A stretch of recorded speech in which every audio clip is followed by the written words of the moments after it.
Me tocó ya hablarles en pleno post-prandio de todos. Bueno, me estresa, me da ansiedad el relojito que me pusieron. Siempre hay que leer las letras chiquitas de todo lo que estamos acostumbrados a recibir. Allá arriba dice te amo, pero abajo dice que es una frase sujeta a fluctuaciones hormonales, variaciones de interés, participación de terceros, cambios de acuerdo a la oferta y demanda del mercado, etc.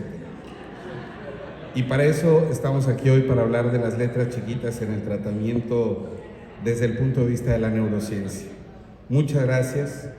Ya me presentaron. Para mí es un verdadero honor estar con ustedes esta tarde.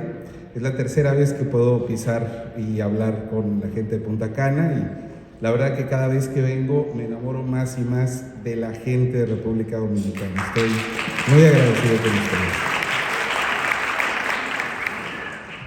Aclaro que no tengo ningún conflicto de interés para esta charla. Todas las opiniones que van a ver acá son personales y están basadas en literatura médica publicada.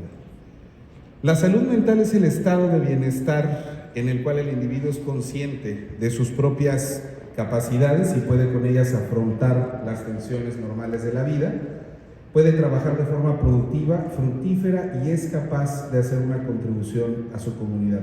Esto a mí me deja siempre un poco insatisfecho, porque creo que el que meta la OMS en la definición de salud mental el deber de poder participar y contribuir a la sociedad hace que si yo estoy en pleno uso de mis capacidades pero no contribuyo a mi sociedad, entonces literalmente la OMS dice que estoy loco.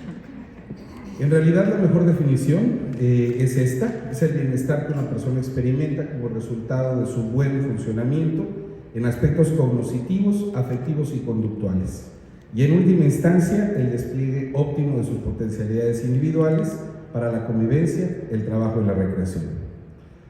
¿Hacia dónde vamos antes de la pandemia? ¿Hacia dónde íbamos antes de la pandemia? El trastorno más común en salud mental en todo el mundo son los trastornos de ansiedad. En segundo lugar, los trastornos depresivos, y luego los trastornos relacionados con alcohol y otras sustancias. Si se fijan, los 4 diagnósticos tienen muchísimo que ver con la ansiedad. Les traigo cifras de México. En México más de 5 millones de personas viven actualmente con depresión, lo cual representa nada más que el 4.2% de la población actual. Es la enfermedad con mayor años de vida perdidos por enfermedad. Recuerden que el número de años que se pierde por concepto de alguna enfermedad se definió por la OMS en el 2017, y en México el 8.5% de los años perdidos por enfermedad son debidos nada más a trastornos de depresión y ansiedad. ¿Por qué nos importa hablar de esto en tiempos post-pandemia? Bueno, porque la relación entre salud mental y salud física, ya lo sabemos, es muy estrecha. Son numerosas las enfermedades físicas que generan trastornos mentales y a la vez las enfermedades mentales que van a empobrecer el pronóstico de las enfermedades físicas. Cifras a nivel Latinoamérica. Bueno, tenemos que la ansiedad y depresión representa la mitad nada más de los trastornos mentales de adolescentes en región Latinoamérica. 15% de los niños, niñas y adolescentes viven actualmente en Latinoamérica con algún trastorno mental no diagnosticado. Para el 2022 estamos hablando de casi 100 millones de adolescentes.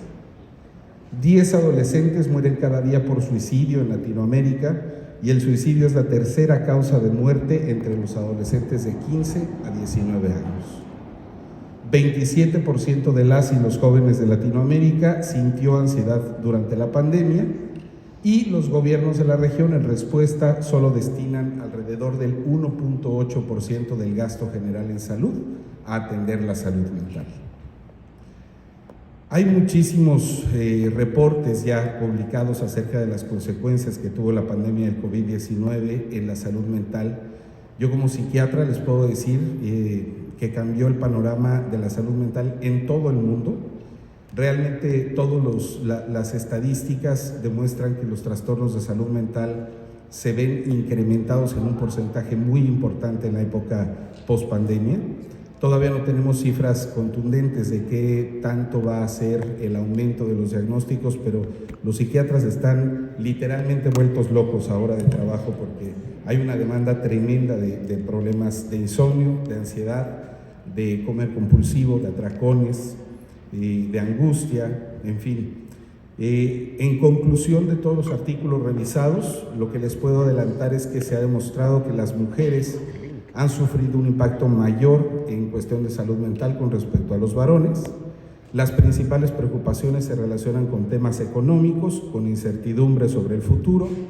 La población más afectada es aquella entre 30 y 50 años, y la teoría macroeconómica tradicional que dice que la incertidumbre y las falsas expectativas sobre la inflación futura suele agravar la inflación actual del sistema. Entonces esto está muy relacionado con lo que está pasando ahora en el post-COVID.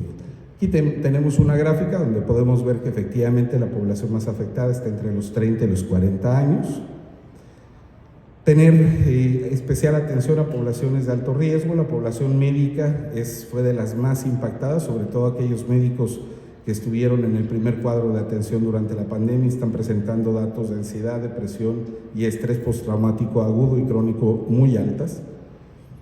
Algo muy importante sobre consumo de sustancias. Bueno, en Canadá ya vimos que el incremento en la cantidad de alcohol consumido, la venta de marihuana durante la pandemia en un país legalizado, y en la Organización Panamericana de la Salud, 73% de los bebedores episódicos aumentaron la frecuencia del patrón de consumo. ¿Vieron lo que pasó con el protagonista de Friends la semana pasada, no? ¿Qué nos pasó con el COVID-19? Bueno, hubo una exacerbación de los síntomas, aumentaron los trastornos de ansiedad, trastornos afectivos, trastornos obsesivo-compulsivos, el estrés postraumático agudo y crónico, hubo mayor número de conductas suicidas, y mayor abuso de sustancias. Hubo algo bueno que podemos rescatar durante este fenómeno del COVID, que creo que es el hecho de que por primera vez mucha gente que nunca había padecido síntomas psiquiátricos durante la pandemia y sobre todo durante el confinamiento, tal vez pudo experimentar por primera vez mucha gente un poco de lo que se siente tener ansiedad, un poco de lo que es la depresión, un poco del aislamiento, del insomnio. Y entonces eso nos abre la puerta para poder tener un periodo de un poco más de empatía para atender a los pacientes. Se cae un poco el estigma. Debemos aprovechar esta tendencia que nos dejó el confinamiento para tratar de derribar el estigma de la atención en salud mental. La ansiedad, que de por sí ya tenía cifras del 7% antes del COVID, se estima que se va a duplicar hasta el 14% de la población en los años que vienen después de la pandemia, y a esto es a lo que le vamos a llamar nueva normalidad. Hay que tener mucho cuidado de no normalizar lo patológico. Es muy importante que aunque la mayoría de las personas presentemos síntomas de ansiedad y de angustia, la mayoría no vamos a requerir atención especializada. Esto me refiero con que hay que tener cuidado de no normalizar lo patológico. No todas las personas van a requerir tratamiento.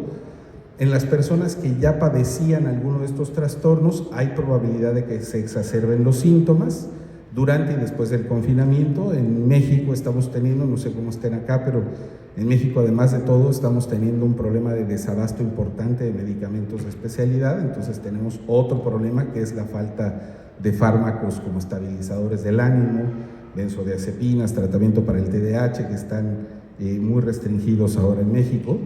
Y es de suma importancia insistir a los pacientes de que tengan un adecuado apego a los tratamientos especializados que se les han prescrito. No olvidemos que los trastornos de ansiedad son discapacitantes y tienen un alto costo médico y productivo, consumen una gran cantidad de recursos del sistema de atención primaria, y con un diagnóstico oportuno, esto es lo más importante, y un adecuado tratamiento, este tipo de trastornos suelen poder curarse por completo, con sus debidas excepciones. El manejo general de los padecimientos de ansiedad suele ser, con antidepresivos convencionales, de preferencia ISRS, dependiendo de la población de pacientes, benzodiazepinas, de preferencia siempre de vida media larga, para evitar un poco el potencial de abuso que generan estos medicamentos. Se suelen utilizar y recomendar otros medicamentos no benzodiazepínicos para evitar la dependencia, como la pregabalina, en dosis que puede ir desde 25 hasta 150 miligramos al día, propanolol, hidroxicina y otros.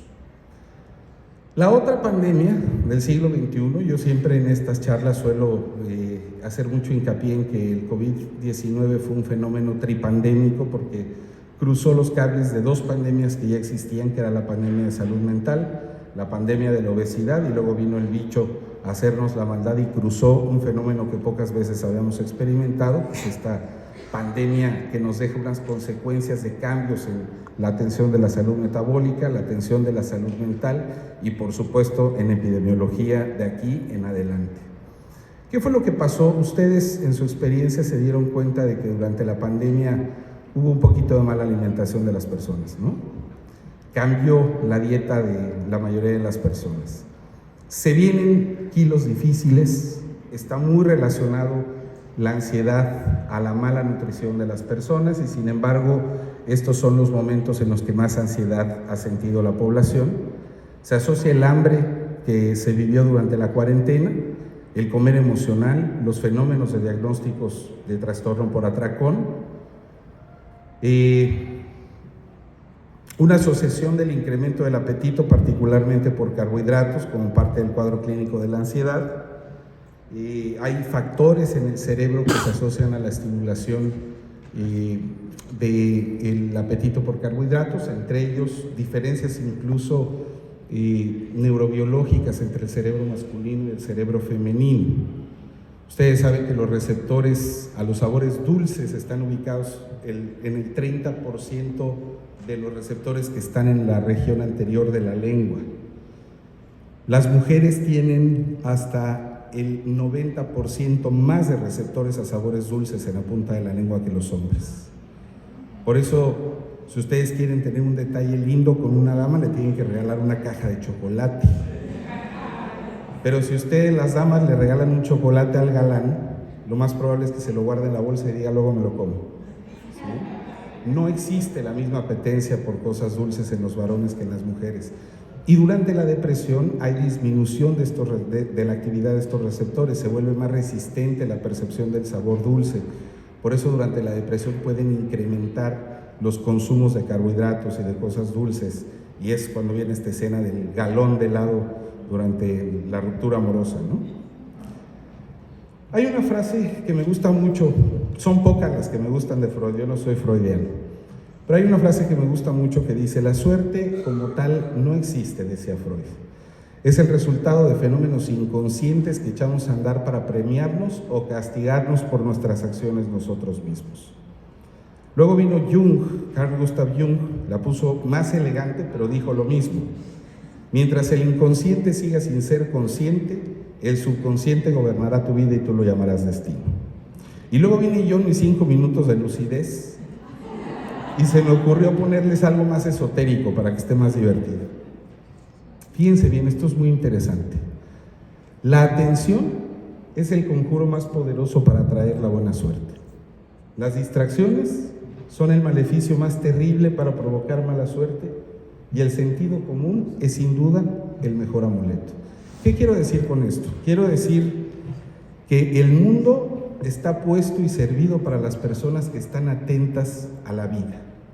El resto de las personas no es que estemos defectuosas, no es que seamos tontos, no es que seamos perezosos, pero algo nos distrae y perdemos muchas de las oportunidades que se nos presentan y caemos en muchas de las trampas que están puestas, que los atentos brincan y esquivan para conseguir sus objetivos. Y desafortunadamente las principales distracciones que tenemos en la vida y que nos restan esas capacidades y esas oportunidades son justamente la depresión, la ansiedad y las adicciones. Las adicciones porque mientras uno está bajo el efecto del alcohol o de las drogas, uno no está al 100% atento al mundo. Y luego el momento en el que no estamos intoxicados, estamos viviendo una cruda terrible que tampoco nos deja estar atentos al mundo. La depresión y la ansiedad, porque siempre aquellos que estamos deprimidos o ansiosos, una parte de nuestro disco duro está luchando por sobrevivir y por cumplir las obligaciones y no tenemos la misma capacidad atencional que alguien que está sano.